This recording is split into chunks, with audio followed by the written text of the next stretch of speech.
ယနေ့ခေတ်လက်ဝှေပွဲဒါမှမဟုတ် MMA ပွဲတွေကိုကြည့်ရင်အများဆုံး12ချီမိနစ်ပိုင်းအတွင်းမှာပဲအနိုင်ရှုံးပေါ်သွားတတ်ပါတယ်။ကစားသမားတွေသွေးထွက်တန်ယူဖြစ်လာရင်လည်းဆရာဝန်တွေဒိုင်လူကြီးတွေကချက်ချင်းပွဲရပေးလိရှိပါတယ်။ဒါပေမဲ့လွန်ခဲ့တဲ့နှစ်ပေါင်း130ကျော်ကမ္ဘာသမိုင်းမှာဘယ်သူမှမဖြစ်နိုင်တော့မဲ့ယူသွလွန်းတဲ့လက်ဝှေပွဲတစ်ခုရှိခဲ့ဖူးပါတယ်။အဲ့ဒီပွဲကမိနစ်ပိုင်းမဟုတ်ပဲစုစုပေါင်း9နာရီနဲ့19မိနစ်အချီပေါင်း130အထိကြာမြင့်ခဲ့တာဖြစ်ပါတယ်။ဒီဘက်ကဘာလို့ဒီလောက်အထိကြာခဲ့ရတာလဲအဲ့ဒီညကကွင်းထဲမှာဘလို့အဖြစ်ပြက်တွေဖြစ်ပျက်သွားလဲဆိုတာဒီဗီဒီယိုထဲမှာအသေးစိတ်ကြည့်လိုက်ကြအောင်ခင်ဗျာ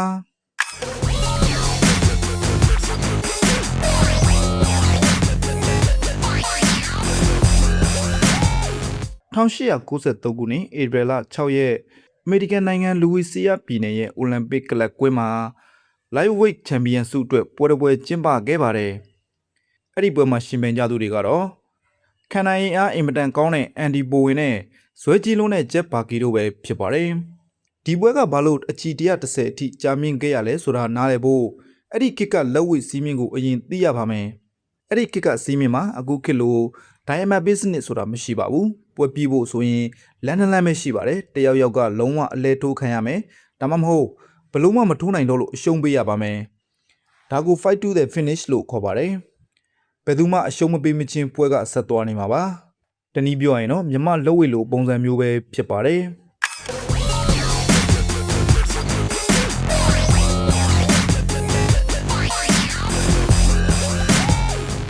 အဲ့ဒီပွဲကိုတော့ညဘက်9:15မိနစ်မှာစတင်ခဲ့ပါတယ်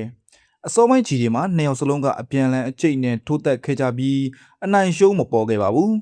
ပွဲက25ချီကိုရောက်လာတဲ့အချိန်မှာတော့တကယ့်ငရေကန်ကစတင်ပါတော့တယ်။ဂျပကီရဲ့လက်သီးချက်တွေပြင်းလွန်တာကြောင့်သူ့ရဲ့နှစ်ဖက်စလုံးကလက်ကောက်ဝဲအယိုးတွေနဲ့လက်ချောင်းအယိုးတွေဟာထိုးရင်းနဲ့တင်ကျိုးကျသွားခဲ့ပါတယ်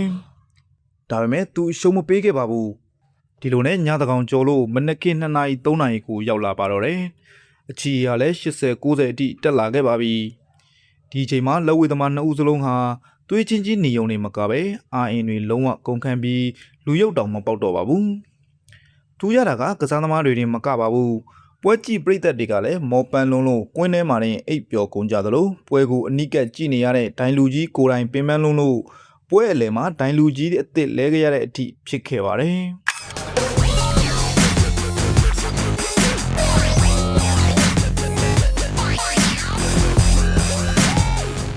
နောက်ဆုံးမနက်ခင်း4:34မိနစ်အချီ130ကိုပြီးဆုံးလို့130ချီမြောက်ခေါင်းလောင်းတီးရဲ့အချိန်မှာတော့အံ့ဩစရာဖြစ်ခဲ့ပါတယ်။ဘိုဝင်ရောဘာဂီရောနှစ်ယောက်စလုံးကသူတို့ရဲ့ထိုင်ကုန်တွေကနေလုံးဝထမလာနိုင်တော့ပါဘူး။သူတို့ရဲ့ခန္ဓာကိုယ်တွေဟာစွမ်းအင်ကုန်လူနီးပါးအထိကြာဆင်းသွားခဲ့ပြီပဲဖြစ်ပါတယ်။ဒါကြောင့်တိုင်လူကြီးကပွဲကိုရန်နာလိုက်ပြီး no contrast အတိမပြုတ်နိုင်သောပွဲစဉ်အဖြစ်သတ်မှတ်ခဲ့ကနောက်ပိုင်းမှာတော့တည်ရပွဲအဖြစ်တရားဝင်ပြောင်းလဲသတ်မှတ်ခဲ့တယ်လို့သိရပါတယ်။စုစုပေါင်း9နာရီနဲ့19မိနစ်ကြာမြင့်ခဲ့တဲ့ဒီပွဲကကမ္ဘာအရှည်ကြာဆုံးလက်ဝှေ့ပွဲအဖြစ်သမိုင်းမှာကျန်ရစ်ခဲ့ပါတော့တယ်။ဒီပွဲပြီးတဲ့နောက်မှာတော့လူသားတွေရဲ့အသက်အန္တရာယ်ကိုငဲ့ကွက်ပြီးလက်ဝှေ့ပွဲတွေကိုချီကန့်တဲ့စီးမြင့်တွေကမ္ဘာတဝန်းမှာပေါ်ပေါက်လာခဲ့ပါတယ်။တနက်ရင်ပြီး9နာရီကျော်ကြောင်ရှုံးမပေးပဲထိုးတက်ခဲ့တဲ့ဒီလက်ဝှေ့သမား2ဦးရဲ့ဇွဲစိတ်ဓာတ်ကိုသင်ရောဘလို့မြင်ပါသလဲ။ကောမန့်မှာမျှဝေပေးခဲ့ပါဦး။ဒီလိုစိတ်ဝင်စားဖို့ကောင်းတဲ့သမိုင်းဝင်အကြောင်းအရာတွေကိုအမြဲကြည့်ရဖို့ကျွန်တော်တို့ရဲ့ MSA ကိုလည်းလိုက်ဆန် subscribe လေးလုပ်ထားဖို့မမေ့ပါနဲ့ဦးခင်ဗျာ